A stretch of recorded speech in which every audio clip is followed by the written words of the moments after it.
555 আইসি দিয়ে তৈরি একটা প্রজেক্ট। এইটা পুশ বাটন দিয়ে একবার ক্লিক করবেন, লাইট জ্বলে উঠবে, আবার ক্লিক করবেন, বাতি নিভে যাবে। এটা অনেক সুন্দর এক কাজ করে, আপনারাও বানাতে পারবেন। ফুল বিস্তারিত ভিডিও দেয়া আছে। দেখুন, এটা আপনারা 4 ভোল্ট থেকে শুরু করে 12 ভোল্ট, 24 ভোল্ট যে কোনো ব্যাটারির সাথে ইউজ করতে পারবেন। শুধু আইসির জন্য ভোল্টেজটা কমায় নিতে হবে। আর এটা একদমই পুশ বাটন সিস্টেম। বাটন চাপ দিবেন, লাইট অন হবে, লাইট অফ হবে। হ্যাঁ, সুইচ এটা নষ্ট হওয়ার কোনো সুযোগ নাই। এটা দিয়ে আপনারা লাইট অথবা রিলে অ্যাড করে রিলে সংযুক্ত করে আপনারা বড় লোড অন অফ করতে পারবেন। এবং এটা খুবই চমৎকার কাজ করে, যার কারণে আমি সার্কিটটি আপনাদের সাথে শেয়ার করছি। তো পুরো ভিডিওটি দেখলে সার্কিটটি আপনারা বানাতে পারবেন। প্রথমে আপনারা 555 আইসি নেবেন। আইসিটির দাম বাজারে সর্বোচ্চ 10 টাকা থেকে সর্বোচ্চ 15-20 টাকার মধ্যে পেয়ে যাবেন। আমি এগুলো আলি এক্সপ্রেস থেকে 4 টাকা পিস কিনেছিলাম। এরপর লাগবে 100K একটি রেজিস্টর। এটির মান একটু কম বা একটু বেশি হলেও কোনো সমস্যা নাই। সাথে লাগবে 10K রেজিস্টর 2 পিস।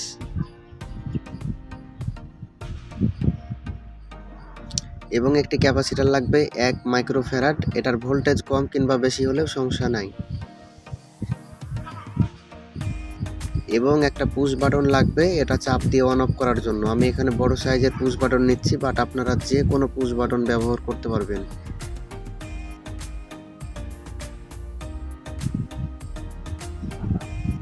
প্রথমে আমি 555 আইসির পিনগুলো বাঁকা ছিল, সোজা করে নিচ্ছি যেন আপনাদের ডায়াগ্রাম বানিয়ে দেখাতে সুবিধা হয়। তো আপনারা আপনাদের মতো করে বানাবেন। এবং প্রথম যেই কাজটা করবেন, প্রথম কাজটা হলো 4 নাম্বার পিন থেকে 8 নাম্বার পিনের সাথে একটা জাম্পার করে দিবেন। অর্থাৎ বাম দিক থেকে 1 নাম্বার পিন, 4 নাম্বার পিন এবং 8 নাম্বার পিন অবশ্যই জাম্পার করে দিবেন, একটি তার দিয়ে শর্ট করে দিবেন।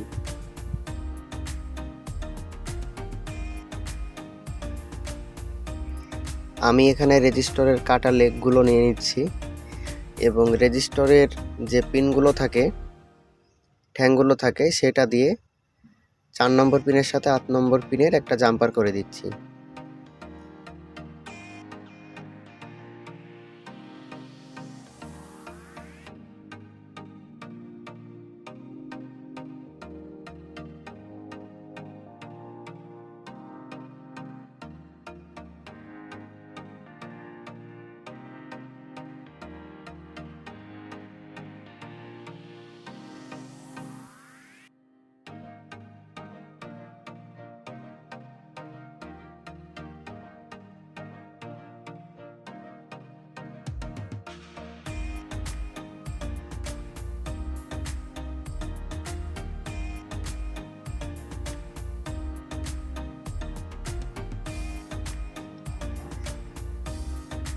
দেখুন, ছবিতে যেরকম ক্লিয়ার দেখা যাচ্ছে, পিন নাম্বার 4 এবং 8 কাটা দিক বাম সাইডে রেখে আমি ছবিটি দেখাচ্ছি। রেজিস্টরের আইসির যে কাটা দিক আছে সেটা বাম দিকে রেখে 4 নাম্বার পিন এবং 8 নাম্বার পিন শর্ট করা হয়েছে। তো নেক্সটে যেটা করতে হবে সেটা হলো 2 নাম্বার পিন এবং 6 নাম্বার পিন। পিন নাম্বার 2 এবং 6 আপনারা গুগল থেকে ডাটা শিট দেখে নেবেন। পিন নাম্বার 2 এবং পিন নাম্বার 6 শর্ট করে জাম্পার করে দিবেন।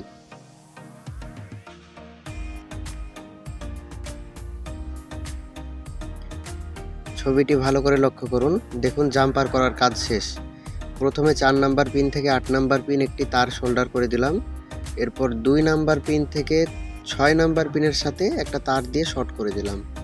তো এইবার যেটা করতে হবে সেটা হলো 10K রেজিস্টর নেবেন, অর্থাৎ 10 কিলো রেজিস্টর। এই 10K রেজিস্টর লাগাতে হবে 6 নাম্বার পিন এবং 8 নাম্বার পিন। আপনি কানেকশনে ভুল করলে সার্কিট কাজ করবে না। 6 নাম্বার পিন এবং 8 নাম্বার পিনের সাথে 10K রেজিস্টর এইটা শোল্ডার করে দিতে হবে।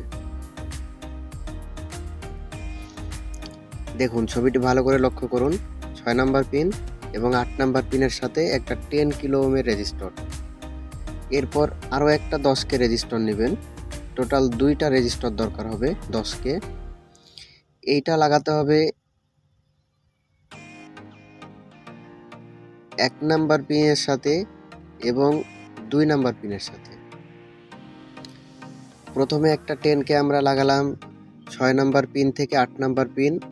এইবার আমাদের 10কে রেজিস্টর লাগাতে হবে 2 নাম্বার পিন এবং 1 নাম্বার পিন। 1 আর 2 এর মাঝে একটা 10কে রেজিস্টর। আমি রেজিস্টরটি লাগাচ্ছি 1 নাম্বার পিন এবং 2 নাম্বার পিন। এখানে যে দুইটা রেজিস্টর ব্যবহার করছি, এই রেজিস্টর 10কে ব্যবহার করতে হবে, বাধ্যতামূলক না। তবে দুই পাশে যে রেজিস্টর ব্যবহার করবেন, যে রেজিস্ট্যান্সের মান অবশ্যই একই রকম হতে হবে। এখানে আপনারা 50কে ব্যবহার করতে পারেন, 2.2কে ব্যবহার করতে পারেন, 20কে 22কে ব্যবহার করতে পারেন, তবে দুটো রেজিস্টরের মান সেম হতে হবে, একই রকম। ছবিটি একটু ভালো করে লক্ষ্য করুন। এখানে আমরা দুই পাশে দেখুন দুইটা রেজিস্টর কিভাবে কানেক্ট করেছি। 1 নাম্বার 2 নাম্বারের সাথে একটা এবং 8 নাম্বার 6 নাম্বারের সাথে একটা। তো নেক্সট টাইম আমাদের যেটা করতে হবে সেটা হলো এখানে আরও একটা রেজিস্টর অ্যাড করতে হবে। আমাদের এই সার্কিটে টোটাল রেজিস্টর থাকবে 3টা। তো এখন আমরা ক্যাপাসিটারটা আগে কানেকশন করি। ক্যাপাসিটারের যে নেগেটিভ প্রান্ত, এখানে যে ক্যাপাসিটারের যে সাদা চিহ্ন দেওয়া থাকে এটা হচ্ছে নেগেটিভ প্রান্ত। তো এই ক্যাপাসিটারের নেগেটিভ থাকবে 1 নাম্বার পিনের সাথে, অর্থাৎ আইসির যে 1 নাম্বার পিন আছে, আইসির 1 নাম্বার পিনের সাথে ক্যাপাসিটারের যে নেগেটিভ প্রান্ত মাইনাস প্রান্ত সেটা সংযুক্ত করতে হবে।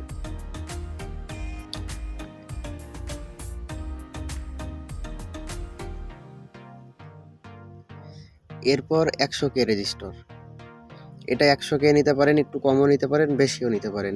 এই রেজিস্টর থাকবে 3 নাম্বার পিন থেকে, অর্থাৎ আইসির যে 3 নাম্বার পিন আছে 3 নাম্বার পিন থেকে ক্যাপাসিটারের পজিটিভ পিনের সাথে।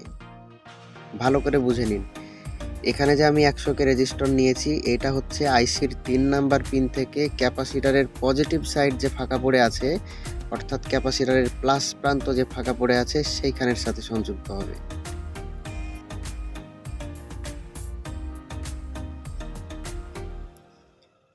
ছবিটি একটু ভালো করে খেয়াল করুন। সার্কিট কিন্তু কমপ্লিট, এখানে আর কোনো কম্পোনেন্ট ব্যবহার করার দরকার নাই। সার্কিট একদমই 100% কমপ্লিট।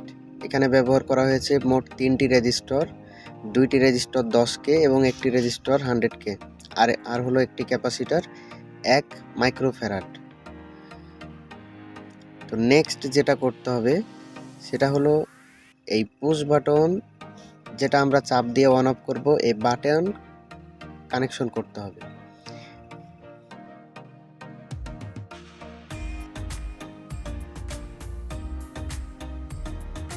পুশ সুইচ আপনারা কানেকশন করবেন, পুশ বাটন আপনারা কানেকশন করবেন 2 নাম্বার পিনের সাথে একটা যাবে এবং আরেকটা প্রান্ত যাবে ক্যাপাসিটারের যে পজিটিভ প্রান্ত সেইখানে।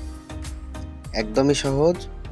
পুশ বাটনের 2 প্রান্তের মধ্যে এক প্রান্ত যাবে 2 নাম্বার পিনের সাথে, অর্থাৎ আইসির যে 2 নাম্বার পিন, আইসির সাথে যে 2 নাম্বার পিন, সে 2 নাম্বার পিনের সাথে পুশ বাটনের এক প্রান্ত, এবং অপর প্রান্ত কানেকশন হবে ক্যাপাসিটারের পজিটিভ অর্থাৎ প্লাস প্রান্তের সাথে।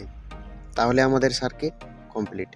এবার ভোল্টেজ দেওয়ার জন্য নেগেটিভ পজিটিভ তার ইনপুট করতে হবে, অর্থাৎ সার্কিটের লাইন দেওয়ার জন্য পজিটিভ ভোল্টেজ আইসির 8 নাম্বার পিন, আইসির যে সর্বশেষ যে পিন 8 নাম্বার পিন, এখানে আপনারা পজিটিভ ভোল্টেজ ইনপুট করবেন। এখানে আপনারা 5 ভোল্ট 10 ভোল্ট 12 ভোল্ট ইনপুট করবেন। এবং নেগেটিভ যে তার অর্থাৎ মাইনাস যে কানেকশন, এই মাইনাস কানেকশন করবেন 1 নাম্বার পিনের সাথে, অর্থাৎ আইসিটির 1 নাম্বার পিন হবে নেগেটিভ পিন এবং 8 নাম্বার পিন হবে পজিটিভ পিন। কানেকশন আমাদের শেষ। এবার আমরা একটা এলইডি লাইট অ্যাড করব। এইখানে আপনারা ট্রানজিস্টার অ্যাড করে রিলে চালাতে পারবেন, ট্রানজিস্টার অ্যাড না করেও একটা রিলে কন্ট্রোল করতে পারবেন ছোট সাইজের। তো আমরা এখানে একটা এলইডি লাইট অ্যাড করব, এটা দেখানোর জন্য যে বাল্বটা এখানে কেমন কাজ করছে সেটা দেখানোর জন্য।